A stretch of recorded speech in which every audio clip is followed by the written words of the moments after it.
Hello everyone. Today we will discuss naming lists in Python, which is actually a very simple concept. Naming lists looks something like this. Name of list is our variable name. The equal sign assigns the value of the variable, and each element is separated by a comma. You may be wondering, what would an empty list look like? Well, an empty list will just look something like this. So as you can see here, empty list is our variable name, and we have no elements in this list. Now let's look at an actual code example.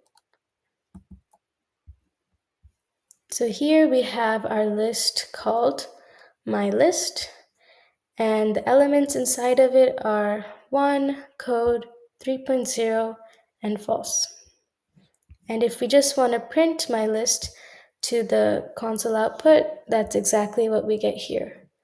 1, code, 3.0, and false. Thank you for watching, and be sure to watch the next video where we will begin to do more complex things with lists.